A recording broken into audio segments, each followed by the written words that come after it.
Quienes tuvieron posturas más claras, sobre todo los dos opositores, Branca y particularmente Fadul, hicieron muy buenas elecciones. Juntos por el Cambio, que a nivel nacional es un claro opositor del Frente de Todos, acá no lo es. Fíjense el MOPOF.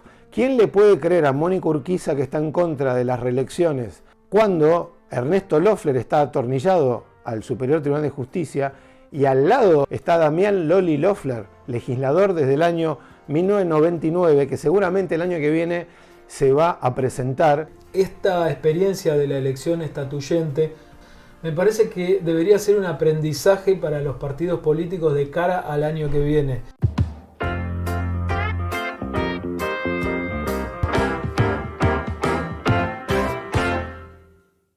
¿Cómo les va? Un nuevo Contrapuntos. Hoy vamos a hablar sobre los resultados de la elección estatuyente municipal. Ya están los resultados, las bancas, se contaron las preferencias. Lo único que falta es que a mediados de junio empiece concretamente la convención. Allí se van a revisar 106 artículos.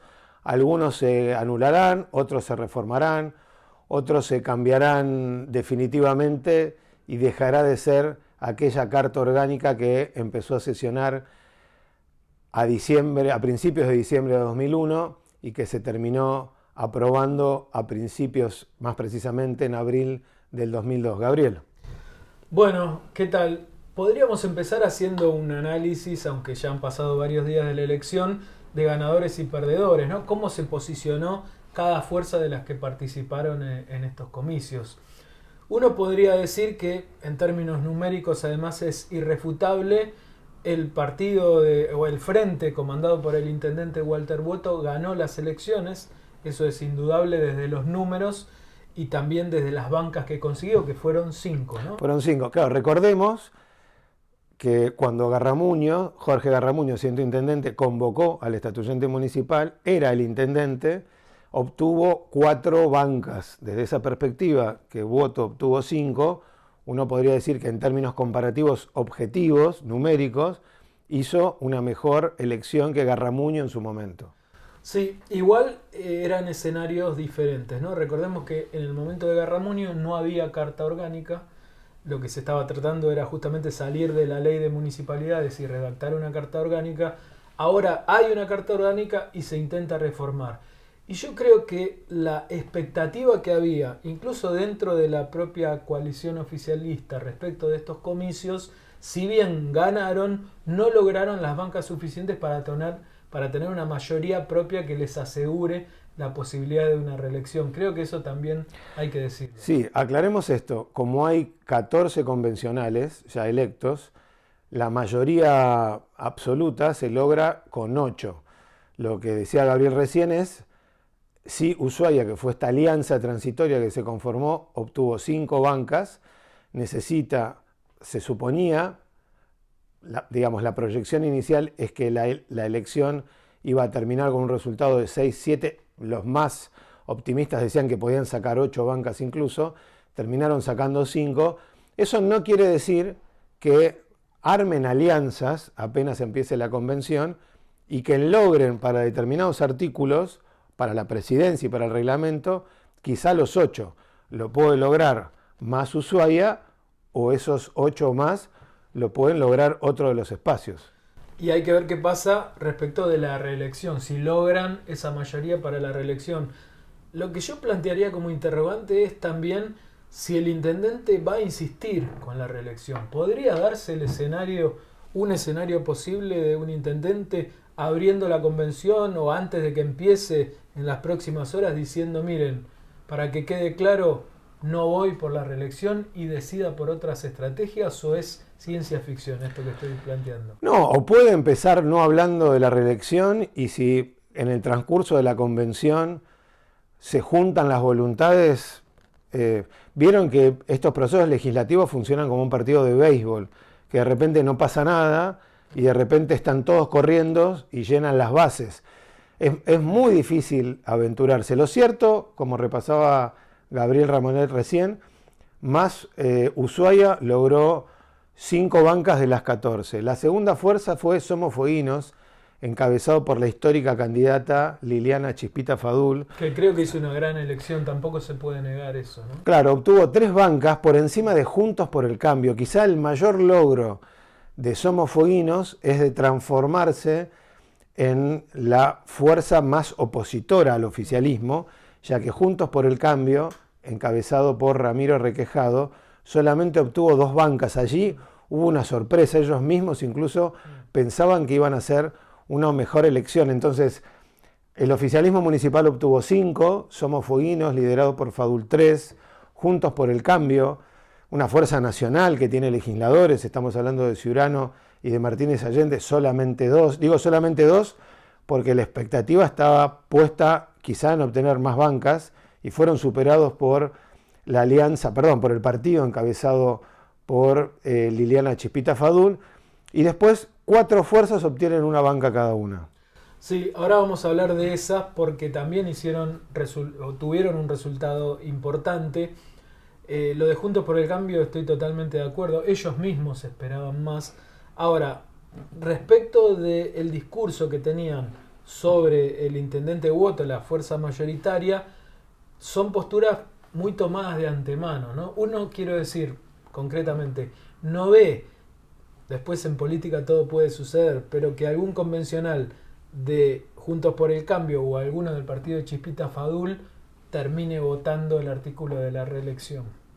Sería raro eso, ¿no? Y igual que la vicegobernadora Mónica Urquiza, ahora vamos a hablar del desempeño del MOPOF, que se radicalizaron al extremo, igual que Javier Branca, en el no a la reelección. Claro. Ahora, ¿cómo le explican a la sociedad, en el caso de Urquiza y de Branca, si, como se dice en la calle, se dan vuelta y acompañan a Woto en una posible reelección, si es que ese escenario se concreta? Pero lo cierto es que las 5 bancas de Más Ushuaia, las 3 de Somos Fueguinos, más las 2, conforman 10 bancas en total. Quedaron 4 más, bueno, cada uno con... Quizá la mayor derrota fue Unidos por Ushuaia, que fue el oficialismo provincial. La lista apadrinada por el propio gobernador Gustavo Melella, con el acompañamiento de la legisladora Mónica Acosta, ex referente de la cooperativa Renacer, el legislador Emanuel Trentino, legislador también por Forja. ¿Quién termina siendo electo por ese espacio político? Todo el aparato provincial, entregaron televisores, electrodomésticos en la sede de la cooperativa Renacer, un hombre del MOPOF, Fernando Yarzún, que había sido primer candidato a concejal en la pasada elección, hijo del histórico senador Juan Carlos Ayarzún del Movimiento Popular Fueguino, que no sintiéndose contenido dentro del MOPOF migra a este espacio político. Por lo tanto, Forja, Gabriel, no incorpora un solo estatuyente. Es una derrota trágica. Los chicos dirían hoy una derrota épica. Que generó cimbronazos dentro del propio gobierno, ¿no? Hubo amenazas de renuncias de algunos funcionarios que después no se concretaron. Manfredotti y Freiberger. Claro, que dijeron sí, nos vamos, no sé qué. Sí, un coqueteo histérico inentendible. Después se quedaron, ¿no? Y Manfredotti firmó hace semanas atrás con ATE esta suerte de rendición incondicional para levantar el corte frente a los CEF. Bueno, lo concreto es que una de las grandes derrotas fue la de Forja, sin duda. Quizá la más grande. ¿Y al MOPOF cómo hay que catalogar esta elección? Atrás de Unidos por Ushuaia es Sí Ushuaia, que es la alianza que encabezó el concejal Javier Branca. A mí me gustaría que pensemos en esta perspectiva, poner este contexto. Unidos por Ushuaia es el gobierno provincial, el ejecutivo, todo el aparato provincial, más 2 legisladores, los asesores, el financiamiento, todo lo que se les ocurra. Sacaron unos pocos votos más que una alianza encabezada por un concejal de Ushuaia, Javier Branca, que es una figura que cumple 2 años y medio en la vida política partidaria, que en un momento les ganaba. En un momento del conteo provisorio, Branca le iba ganando a la lista de Melella. Ahí podemos decir que es uno de los principales ganadores de la elección, por más que haya obtenido una sola banca. El caso de Branca, ¿no?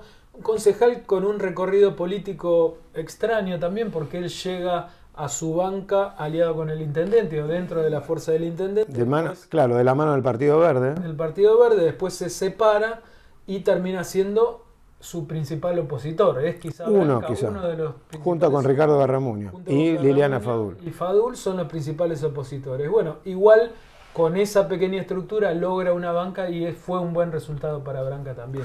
Bueno, y después, si hubo una derrota, como decíamos, épica de parte del gobierno, por lo menos en Ushuaia, una derrota catastrófica fue la del Mopov. Por un lado, Marcos Lugones, un joven en la década del 90, encabezando las juventudes mopofistas, yendo por la fórmula de más Ushuaia.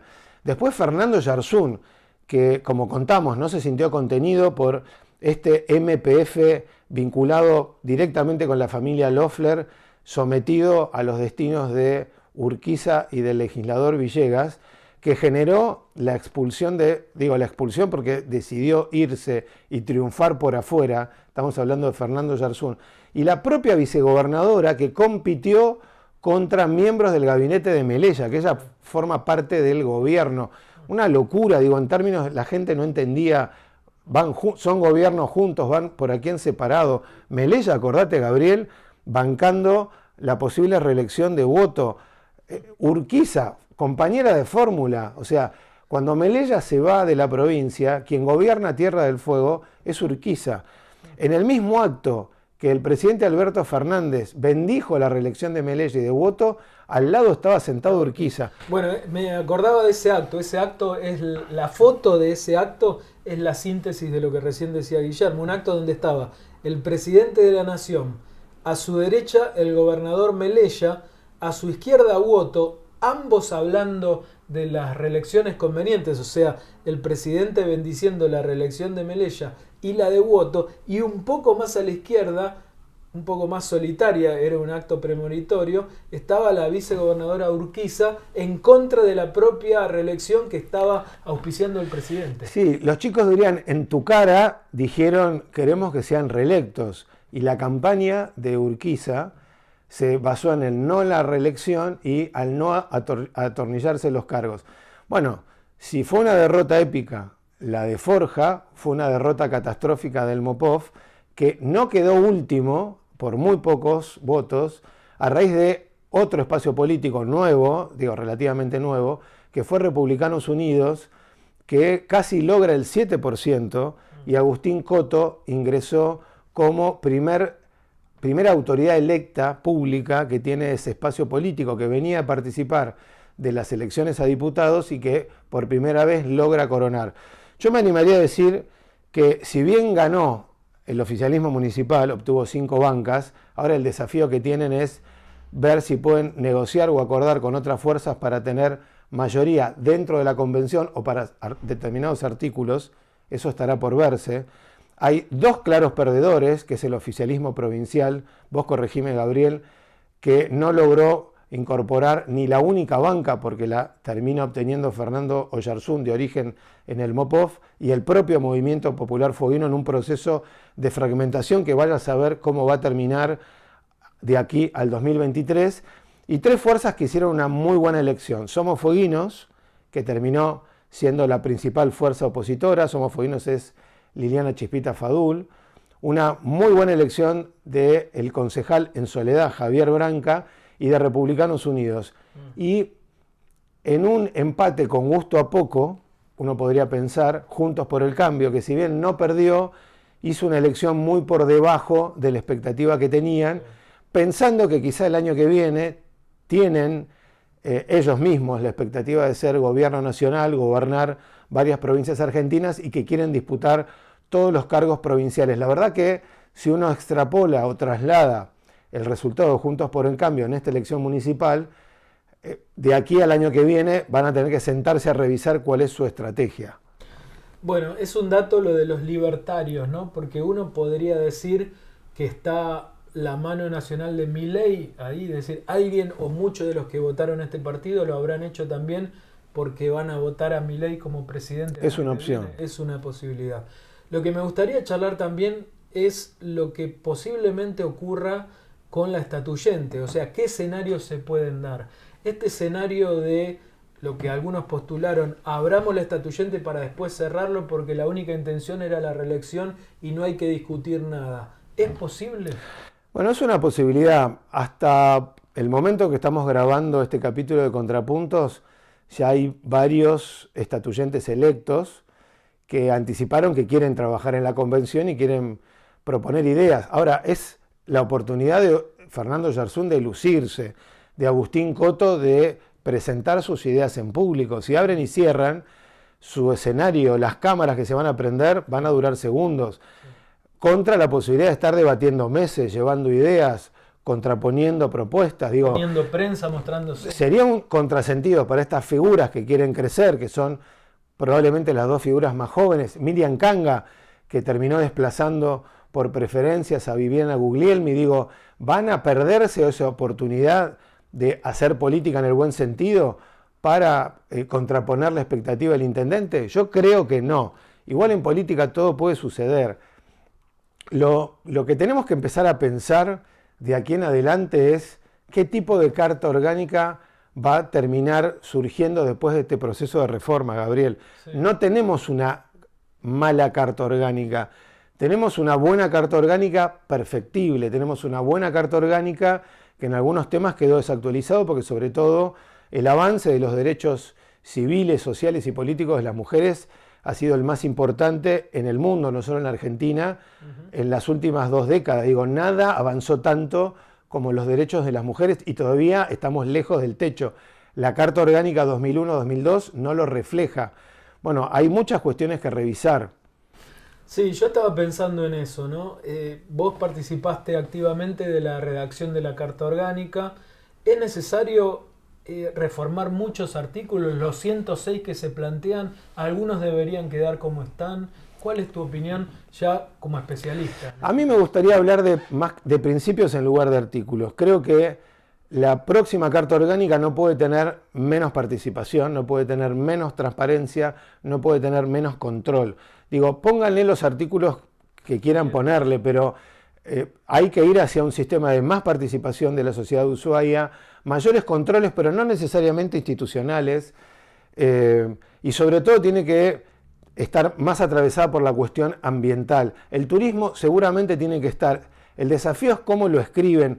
Lo que no puede haber es más discrecionalidad. No puede quedar la sensación que se hizo la reforma de la Carta Orgánica para que tengan más libres las manos para hacer lo que quieren. Porque el crecimiento de Milei, dicho por los especialistas, no es una opinión nuestra, se basa en el desencanto de la sociedad con respecto a sus representantes. Entonces la Carta Orgánica tiene que habilitar, no lo puede garantizar, más canales. Yo revisaría sin duda el defensor del vecino, porque hemos podido vivir sin la defensoría hasta ahora. Nunca se nombró. Nunca se nombró. Creo que hay que hablar del principio de participación, dejar algunos institutos, quizá poner otros, o hablar de principios, porque quizá dentro de 10 años, como fue una figura enorme el presupuesto participativo en el 2000, quizá habría que recrearlo y dejar abiertas las puertas de la participación en términos presupuestarios, de diseño de ciudad, en términos del urbanismo. Digo, no sé si con el corsé de presupuesto participativo, con ese nombre y apellido, sino con otro, pero hay que ampliar las vías de participación, desde lo barrial, desde lo ciudadano, en lo institucional, sin duda sostener la banca del vecino. Eso me parece que sería una involución, bajar los niveles de participación, por lo menos en términos normativos. Y después creo que hay que habilitar nuevas figuras, nuevos tipos de empresas estatales, nuevas formas de asociaciones, cómo la ciudad puede tener las herramientas necesarias, no tanto para resolver los problemas actuales, porque la Carta Orgánica, para eso están las ordenanzas, que se sancionan, se modifican. La Carta Orgánica debiera habilitar a la administración municipal a lo que va a pasar de cara al 2040, al 2050. Y la verdad que el 2020 al 2000 fueron 20 años donde el mundo cambió enormemente, sobre todo por las nuevas tecnologías. Creo que la Carta Orgánica tiene que dejar abiertas puertas para el futuro relacionado con el Estado. Que el Estado, si las empresas se modernizan enormemente, si las nuevas tecnologías cada vez están más atravesadas, en la vida cotidiana también lo tiene que hacer y la Carta Orgánica debiera habilitarlo en la vida pública municipal. Estamos cerrando este Contrapuntos. Me gustaría decir que esta experiencia de la elección estatuyente, más allá de la reelección y de todo el debate que trajo casi alrededor de ese tema, no de otros, me parece que debería ser un aprendizaje para los partidos políticos de cara al año que viene. Creo que los que mejores aprendan de su experiencia en estos comicios van a ser los que mejores resultados obtengan en las elecciones del año que viene, donde renovamos casi todos los cargos políticos más importantes de la provincia. Yo tengo una última reflexión. Fíjense que quienes tuvieron posturas más claras, sobre todo los dos opositores, Branca y particularmente Fadul, hicieron muy buenas elecciones.